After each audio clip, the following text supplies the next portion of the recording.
Please give it back for my daughter's student loan. That cash, my mother-in-law took my money. I tried to relate. So what's the big deal about IIENG? Then when my mother-in-law finally said this, anyways, your daughter is ugly, so it doesn't matter how much money you have, I snapped. Enough. When I was about to protest, enough already. His deep voice boomed in the room. I am Kelly, 45 years old.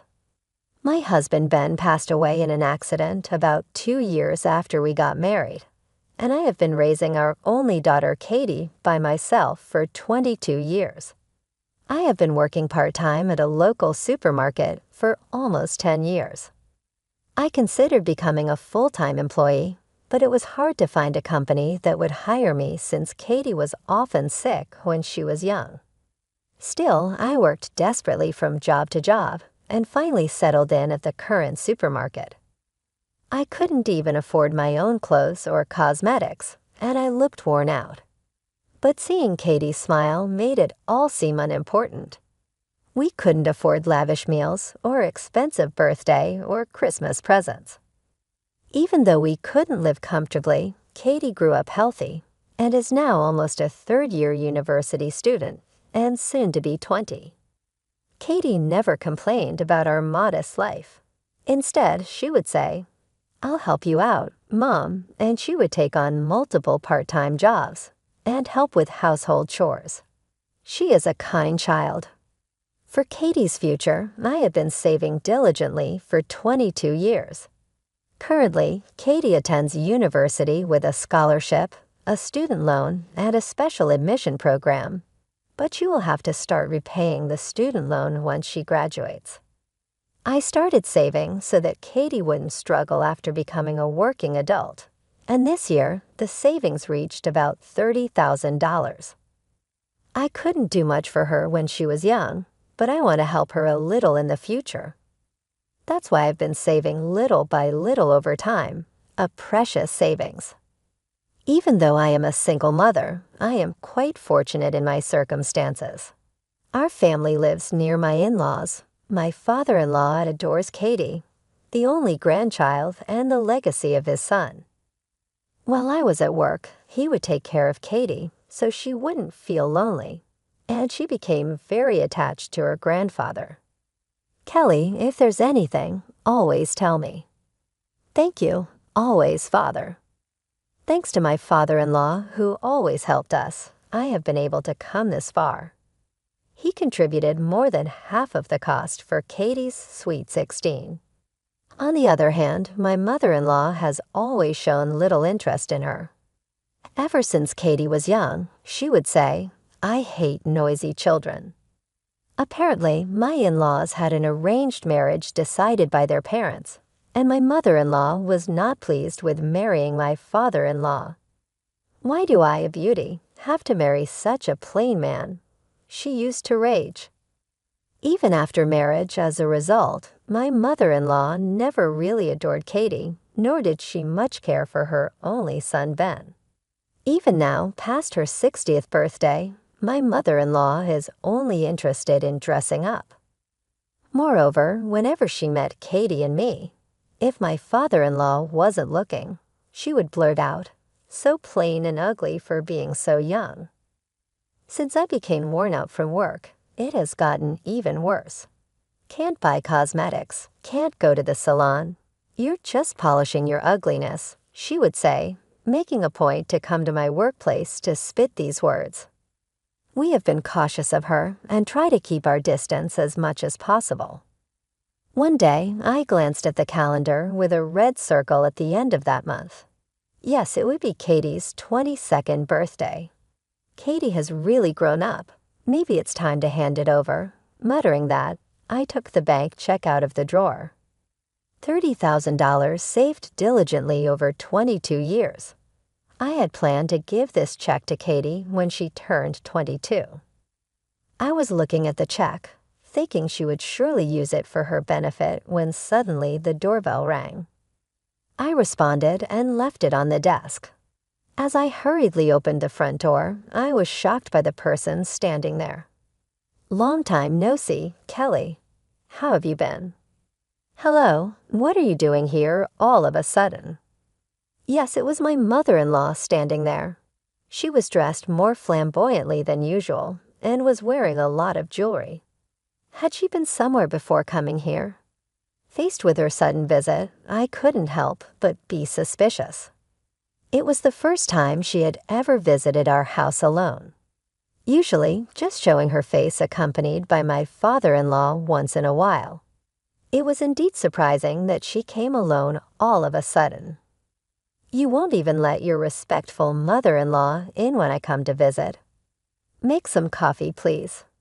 With that, she half forced her way into the house and strode toward the living room.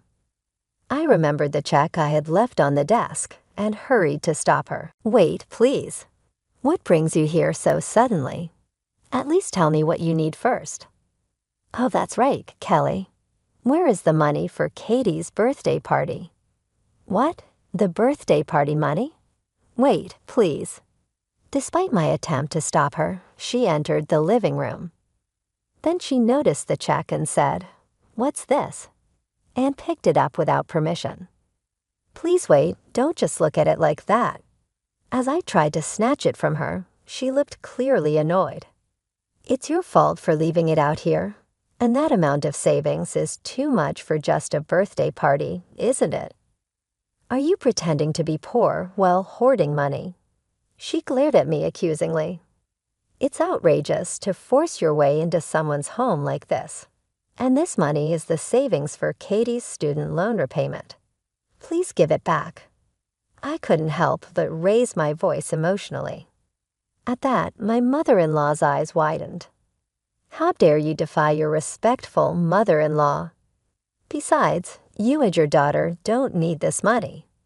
Both of you are ugly, so it's pointless to spend money on you, isn't it? I'll use this money. I've been wanting a ring that costs $330,000. Saying that, she stuffed the check into her bag. I panicked and grabbed her arm. What are you doing? This is a crime. Give it back. Oh, a crime? Really? It's just a family matter, so it's not a crime. More importantly, let go of my arm. She then yelled toward the window. Ouch, it hurts. Kelly, this is abuse. Somebody help. Startled by her screams, I let go of her arm. I had grabbed her, but I hadn't applied enough force to cause pain. My mother-in-law smirked. Remember this. If you defy me again, I'll scream like that and spread bad rumors about you in the neighborhood. Then Katie and you won't be able to live in this town anymore. I doubt you poor people could afford to move. Oh, and of course, I'll make sure my husband sides with me. If you don't want that, don't go against me. After spitting out those words, she turned on her heel and left the living room. If bad rumors spread throughout the neighborhood, we couldn't stay here. But just as she said, I had no funds to move. Imagining Katie being whispered about by neighbors and at university, I was unable to say anything and just sat down. A few days later, sunk into despair, not even able to eat after having Katie's savings stolen by my mother-in-law. I sighed while cleaning the house when suddenly the doorbell rang. Hello, hello. As I opened the front door, a cheerful and gentle voice greeted me. Father, what brings you here? It was my father-in-law who had come to visit. I invited him in and immediately went to prepare some coffee and sweets. No need to trouble yourself. I'm sorry to make you work on your day off, he said with his usual kind smile. No, that's fine. By the way, what brings you here today? After a pause, he slowly said, Kelly, is there something troubling you? Katie came to me worried, saying Mom hasn't been herself lately. If there's anything I can help with, please don't hesitate to tell me. Tears welled up in my eyes as I heard his words. Katie, she was worried about me. However, I couldn't bring myself to tell him that the check had been taken by my mother-in-law. My in-laws have been married for many years. If he knew what happened, it would surely sadden him deeply. It might even tear their marriage apart. As I hesitated, he looked at me intently. Could it be that she is involved in this? Surprised by his words, I looked up. "Do you mean my mother-in-law?" I asked hesitantly, to which he nodded deeply. "She left the other day, saying I'm going to share with Kelly some souvenirs I got from a friend, but it was unusual for her to go alone. I offered to go with her, but she refused stubbornly. I had been suspicious, and then Katie came to me saying, 'You seem down. Did something happen?' It must have been the day my mother-in-law came to take the check." As I remained silent, just looking down, he began to speak earnestly. "If you're worried about our marriage, never mind. We're going to divorce soon." I looked up in shock at his words. "Divorce? What do you mean?" I knew that my mother-in-law had never been happy with her marriage and often threw tantrums. But I had never seen him complain about her, so I thought he was tolerating her behavior because he loved her. The news of their impending divorce was completely unexpected. Actually, she's been having an affair for years now, with a young man working at a nightclub, probably being milked for money. His face held a smile, but I could sense a coldness in his expression. "I've hired a detective, and all the evidence is already gathered. I was just waiting for the right time to bring it up. I didn't want to cause a stir before Katie's birthday party." The thought of my mother-in-law having an affair, despite how kindly my father-in-law treated her, left me speechless. As I struggled to respond, he smiled gently at me. "So don't worry about us. If something's bothering you, I want you to talk about it." Encouraged by him, I slowly began to speak. "Actually, I've been saving for Katie for 22 years, about $330,000. When my mother-in-law came the other day, she took the very check, and when I tried to get it back, she threatened to spread bad rumors in the neighborhood and to you, making it impossible for us to live here." As I spoke, tears flowed from my eyes. All the frustration and sadness I had been holding back came pouring out. Seeing that, he spoke gently. "So that's what happened. You've been holding that all by yourself. It must have been hard. I'm truly sorry. How can I even begin to apologize?" He apologized deeply, and I shook my head vigorously. "Please don't apologize, Grandpa. You haven't done anything." "No, let me apologize. It's my fault for letting her do whatever she wants.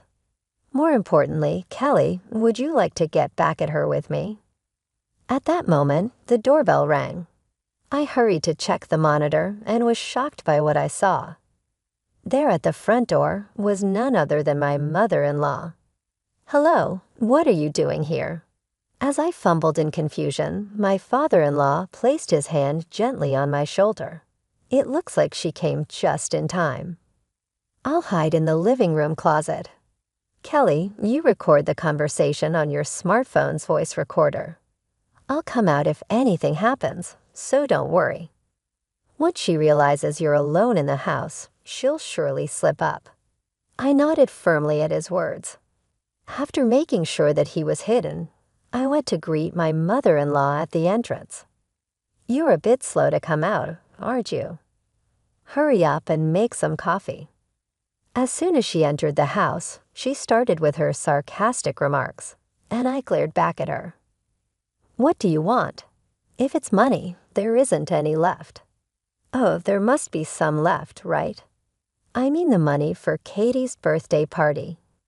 Actually, I came to get it last time, but after seeing the $30,000 on the check, I completely forgot. So I'm here today to collect the money for the party." "You said that $30,000 was for tuition, so you must have prepared something separately, right? Does she intend to take even the money meant for her granddaughter's birthday party?" At that moment, I felt anger painting over my heart.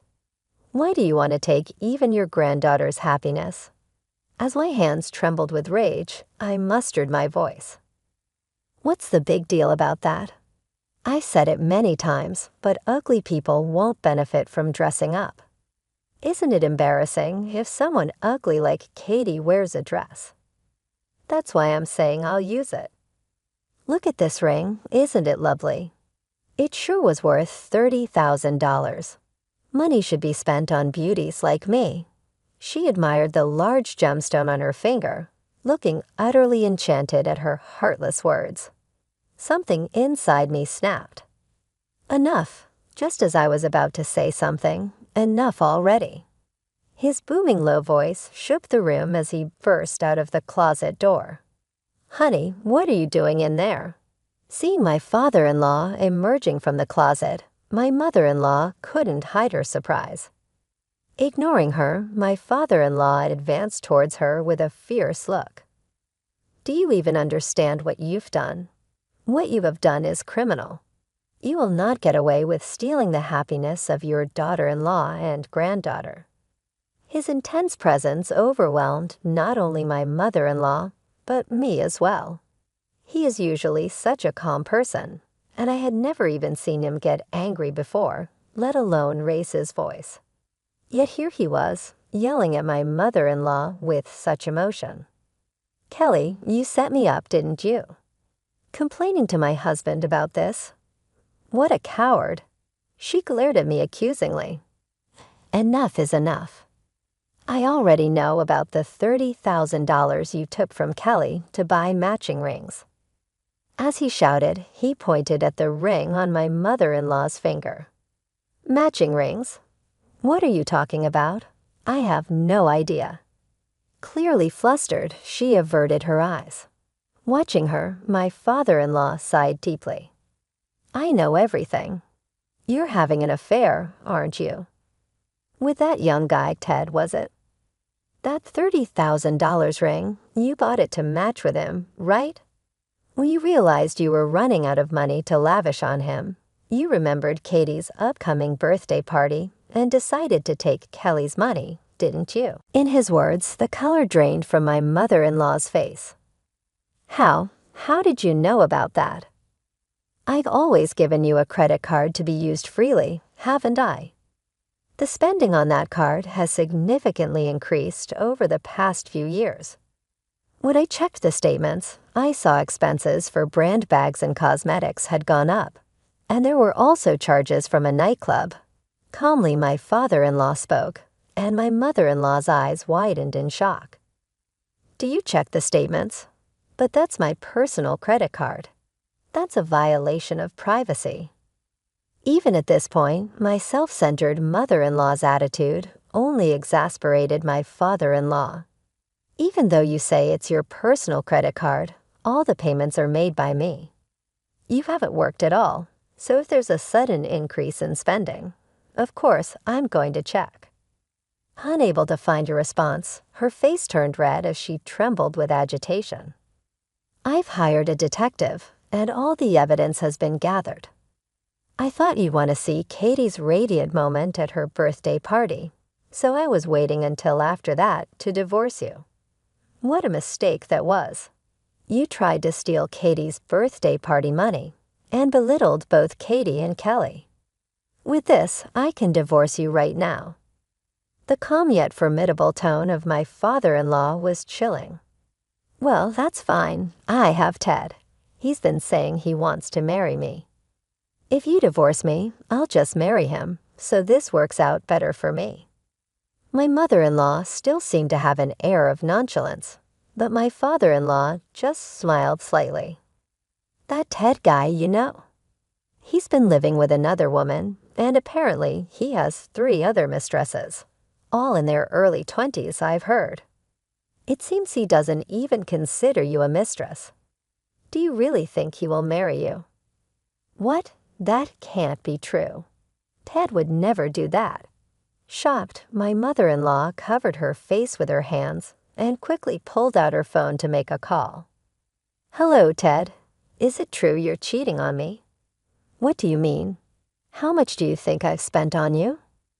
As she started arguing loudly on the phone, My father-in-law watched her with a detached gaze. "It's fine to argue, but this is Kelly's house. Please take it outside." With that, he coldly ushered my mother-in-law outside, half dragging her. After a while, it seemed she had finished her phone call with the cheating partner, and she began pounding on the door. "Honey, I'm sorry. I was wrong. Forgive me. The only one I truly love is you." Hearing her desperate apologies through the door, my father-in-law responded firmly. "Who is it that kept saying, 'I don't love you,' and the family? I've indulged you too much because I felt sorry. You were unhappy with our marriage, but that's over now. If you're going to cause trouble for Katie and the rest, I'm cutting ties with you." Through the door, the sobbing sounds of my mother-in-law could be heard. "No, wait. I'm sorry, really sorry." Her cries of distress echoed endlessly beyond the door. Soon after, the divorce between them was finalized. My father-in-law claimed a lump sum and property division from my mother-in-law, and I also demanded repayment of the $30,000 she stole. As a result, my mother-in-law, who had no savings, ended up deep in debt. Soon after that, her lover disappeared. My mother-in-law, who had been believing in him until the very end, stormed into the nightclub in near madness and was spectacularly banned from visiting again. She had damaged some equipment during the incident, and later the nightclub also demanded damages, doubling her debt. For a while, she incessantly pleaded for reconciliation with my father-in-law, but after he threatened to involve a lawyer if she contacted him again, she reluctantly ceased her efforts. My mother-in-law, who had never worked before, is now doing dirty, grueling physical labor as a living worker. The elegant appearance she once maintained is gone, and she is physically and mentally worn out. Meanwhile, we recently celebrated Katie's birthday without a hitch. Katie looked stunning, and my father-in-law and I were moved to tears when I gave Katie the restored $30,000. "Thank you. I will work hard to repay Mom and Grandpa," Katie determinedly added. "I'll take Mom and Grandpa on a trip with my first paycheck." Filled with warmth, both my father-in-law and I look forward to watching Katie continue to grow into a respectable adult.